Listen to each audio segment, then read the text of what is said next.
Here are 5 unhinged safety tips that might just save your life.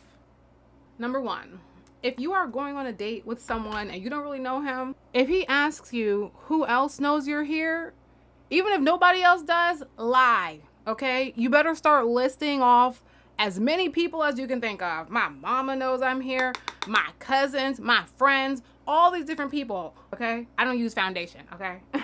So I'm just going in with this powder right quick.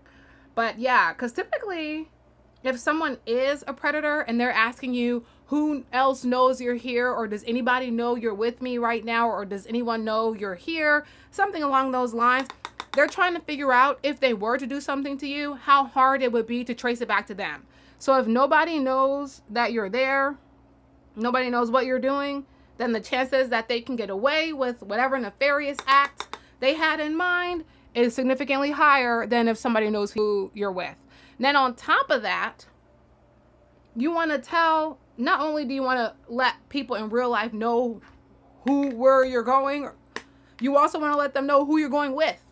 Okay? So my unhinged survival tips for that would be to send someone you trust a picture of the person that you're hanging out with and let them know your itinerary. Even if you don't know everything, just say, hey, we're going to be in DC, or we're going to be in Miami. We're going to be here. We're going to be here. We're going to be doing this. We're going to be doing that. But just let somebody know where you're going to be. Okay. And who you're going to be with. And if in fact you don't have anyone to send it to, you don't have anyone you trust or anyone you're close with, send it to yourself. Just send a text message to yourself or an email to yourself, because if something does happen, the police will usually go through your phone records, or they'll go through your email to see who you last spoke to. So definitely, you're going to want to make sure you do that. And even if you don't tell anybody, if somebody asks you, oh yeah, you lie. Don't ever say nobody, okay? Because then you might end up in a ditch. Number 2, if you are getting in someone's car for the first time and you don't really know them like that, I always take a picture of their license plate and to get a good view of what the car looks like. All right. Now, I rarely get in the car with someone I don't know, but like when you're just starting to date someone, you don't know everything about them. And just because you guys text or have phone conversations or meet up in places, which I definitely suggest you do before you get in this person's car, you still don't really know them for real. You really don't know who you're dealing with just off of a couple months of meeting them in person, and meeting up. It's one thing to drive yourself somewhere. It's a whole nother can of worms to get in somebody else's vehicle and allow them to drive you places. So not only do I take a picture, I make a big show. Like I go in the front of the car. If the license plate's in the front, I make it very clear, taking a picture. If the license plate is in the back, I go to the back and I'll take a picture of the back of the car. Then same thing, I send that to my people or to myself. Granted, thankfully I do have people to send it to, so I send it to my people. Now, if I date guys, so I'm just going to say he for ease of storytelling. If he has an attitude like, oh, well, why are you taking a picture of my car? It's for my safety. Most stable men will understand that this is a dangerous world for women, so he'll let it go. If he has an attitude to the point where he's like, oh, well, what? It's for my safety. Who are you sending it to? My people. I'm not going to post it. Leave it at that. If he keeps going, to me, that's a red flag that he might be up to something no good. Now, am I paranoid? Yes. But I'd rather be paranoid and safe than, thinking that everybody has my best interest at heart and end up in a ditch. So I highly advise, take a picture of that car and send it to whoever you sent where you were going. Take a picture of that license plate, and make sure you get a good angle of what the car looks like, because license plates can be changed quickly. I found that out when I went to a restaurant, came out and my tag was gone. Somebody stole my dang on license plate. So you want to make sure you get the plate number itself, and you want to get a good angle of what the actual car looks like what color it is, what model it is, all the things. So if something does happen, your people will already know. Not only do we know what this fool looks like, we also know what kind of car this fool drives, what color it is, and we got the license plate. So, next, if you live alone, don't tell whoever you're with that you live alone, okay? There is nobody's business. As far as they're concerned, you have a roommate. Maybe you live at home. Maybe you do whatever. Now, so if you do live alone and you've already told them that you live alone, whatever, make sure that it's very clear, though, that like somebody's at your house waiting for you. So you live alone, but you're not alone right now.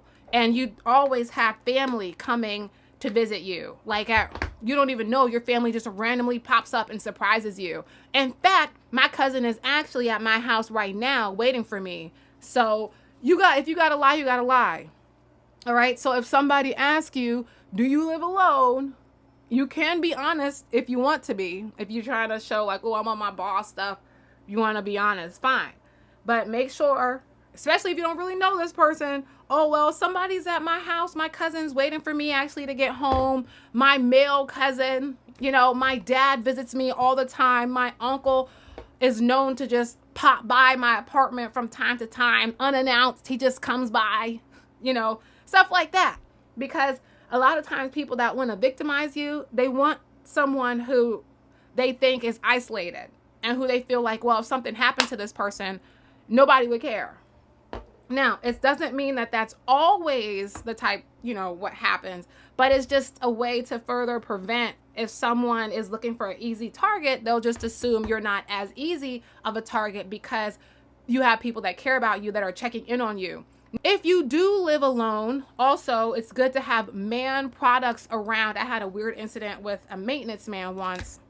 So having like male soap around your unit, your house, a pair of shoes, just so it looks like there's a man in the house is very helpful.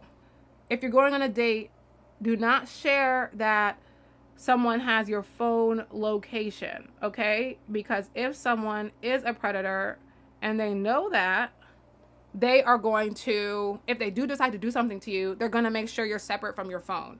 So if you do have your location sharing, don't even mention it, okay? Because that person, if they do try you, they might try to get you separated from your cell phone. If they don't even think about it, they might be like, oh, they probably have share my location, yada, yada, but they don't know for certain. So I wouldn't even mention it at all.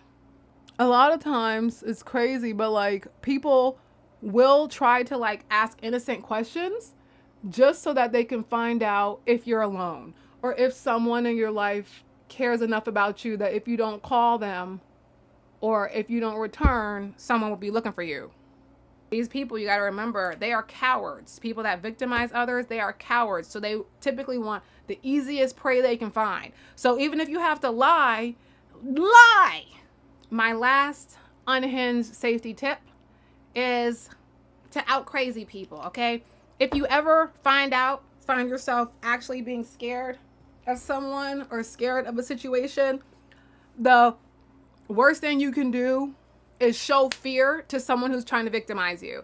The best thing you can do is act crazy and cause a scene. Because if you act a little bit crazy or if you cause a scene, then people are going to start to look at you versus if you're sitting there in silence, uncomfortable and scared. A lot of times also, because these people that try to victimize you are cowards, if they start to see like you're crazy and you're unhinged as well, they will go try to find an easier target because it's unfortunate, but they are looking for the easiest prey. They're looking for people that are afraid of them. I can't count on one hand or two hands how many times someone has tried to victimize me, specifically a man, and once he realized that I was crazy, he decided to leave me alone because they're not expecting you to be crazy. They're expecting you to try to be nice, okay? Okay, so these were my 5 unhinged safety tips for the day.